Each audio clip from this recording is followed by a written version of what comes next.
Welcome back from me, Mrs. Morrison, to the wonderful world of words. Thanks so much for all your responses, and I just want to head straight into the first activity, which was a word web that I asked you to create and to think of words that all had the meaning of the word hand at the end of your arm. So together, I have pulled everybody's ideas together and my own to create this really quite extensive word web. And a few of the words, you can pause the video anytime to really have a look at all of the words, but the words that I wanted to talk to you were the unusual ones that some people didn't immediately think of. So the first one was that I was interested in was handkerchief. And kerchief was a word in its own right long ago, and it came from the French words couvre, to cover, and the word for head. And in the 16th century, people began to carry them in their pockets to wipe their foreheads and their noses, and then we began to hold them in our hands, and we took the name handkerchief. Also, one with an etymology that I was curious about was handicap, and that one, when you look it up, you find that it was a game where people exchanged goods. So if somebody had a horse and somebody had a watch, they would do some sort of gambling activity where they would put the note with the name of their items into a cap, and then people would put their hand in and pull out, which gave the word hand in cap, which became handicap. Also, the word handsome has the meaning of literally easy to handle, and that's where that one comes from. There are a few of the words that are linked to tennis, like backhand and forehand, but also that gives us the idea of a backhander being something that has been handed secretly from behind somebody's back. And also an underhand comment actually has the meaning of the hand being turned over to try and conceal something. And lastly here, looking at the word second hand, I looked that one up because I wasn't certain that that was written as a complete word, and I discovered that it is usually written as one word or with a hyphen so that it can be differentiated from the second hand on a clock. What you do find in English often is words that are hyphenated with a little line with a hyphen. Once they become really integrated in the language and well used, the hyphen disappears. So that's all of the ones. These were all the ones in the hand word web. There were a few that people suggested that actually are not part of this word web because they're not linked to that meaning of hand, but they happen to have HAND in them as a letter string. One of these was merchandise, but that actually comes from merchant, so actually is not part of this word web. And chandelier was an interesting one. It does have hand in it, but actually it comes from an old French word, la chandelle, which is a more formal word for a candle. And a chandelier long ago would have probably been in a church, a piece of wood with candles put in there. So we get our word candelabra, also related to chandelier. And a chandler was in medieval houses someone who was in charge of the candles or of the wax. So not part of this word web, but very interesting words in their own right. So let's have a look at the next word web, which was the base element tract. Now some people asked me if tract was not a word in its own right, but actually it is. If you think of words like your digestive tract, or tract can mean a plot of land, but what I wanted you to do was to use it as a base element and add prefixes before and suffixes after to make this into find lots of other words. And you can see we found lots of these and quite extensive stems coming from each of these individual words. So some interesting ones to think about. Again, remember that meaning of to pull or to draw in. So if you're attracted to something, you're pulled towards it. detracting and distracting, that meaning of being pulled away from the situation that you're in. Extracting, being pulled out. Subtracting, being pulled out from under, so in numeracy, the number being pulled out from below. And contract, interesting again with these, the word contract mainly meaning that it is a drawing together of two people into an agreement. Contractions, when muscles are pulling together. And contracted, so all of these, by adding different suffixes, we've created lots more words.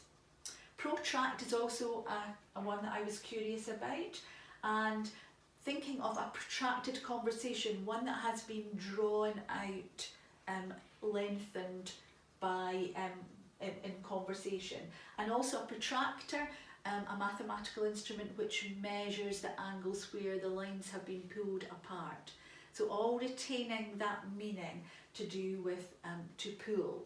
Somebody just gave me retract this morning, which I've just added, which is an interesting idea of something that can be pulled out and also returned and pulled out again. So that idea of again coming from that. You might wonder why I have put some of the suffixes in blue here, the ION suffix, and it's just to show you that it's quite obvious when you see the base word that ION is the suffix and not TION. So you can see that in a few of these words here. So again, if you want to pause that and have a little look, and if you find any more, then just let me know.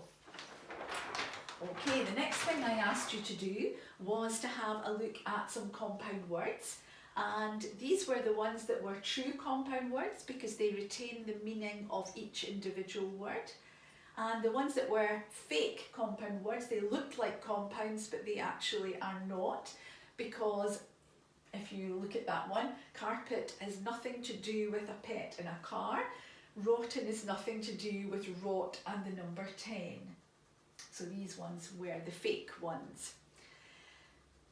My goodness, we got lots and lots of sun compound words and managed to create all of these really cool and very interesting words that we found here. Sunbeam, sunglasses, sundown, lots of these that you can pause and have a little look at. The one that I've highlighted here is Sunday, which takes us to the next little etymology adventure that I set you out on, and that was to find out about the meaning behind the days of the week. And lots of you worked out immediately that Sunday being the first day of the week, it was the most prominent thing in the sky, so they called the first day of the week after the sun and the second day after the moon. So Moon Day became Monday. And the last day of the week was named after the planet that was they thought was the furthest away in the solar system, so it was called Saturn's Day. And also a link to a god, Saturn, who was the god of old age, so the last day of the week when the week is old, related to that. And the other days of the week, if you found these, you would have discovered that they were all named after Anglo-Saxon gods. So from these we have Tuesday, Woden's Day, Thor's Day and Frigg's Day, to name the rest of the days of the week, all named after gods and goddesses. I've also put in red the names of the Roman gods, and if you know some other foreign languages, you might see the connection between these and the days of the week. And the last thing that I asked you to do was have a little look at a silly sentence that had lots of words in it which belong to the category of eponyms, which means that these words have come from somebody's name. So for example, the word sandwich comes from the 4th Earl of Sandwich, who had a gambling habit whereby he didn't want to leave the tables for 24 hours, so he would ask people to bring him his food between 2 slices of toast or bread so that he could carry on gambling. and that's where we get the word sandwich from. The Caesar salad was an interesting one because I had initially thought it was a link to Julius Caesar, but it actually isn't. It was a chef called Caesar Cardini was the first person who came up with the recipe to make a Caesar salad. But some of you will be thinking about caesarean section, and it's a little bit of a folk etymology about this one. We're not very sure if it actually is accurate, but the belief was that he was born by the caesarean section method.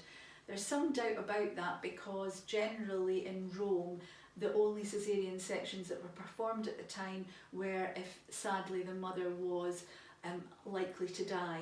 And we know that his mother actually survived, so that actually might be in a bit of folklore, but again an interesting thing to look up.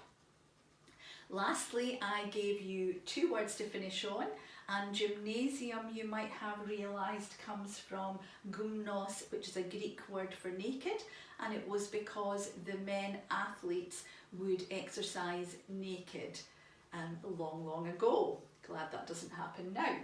And the very final word was, where did goodbye come from? And it comes from God be with ye, and you can see how that has changed over time to become good, and the bye created from there.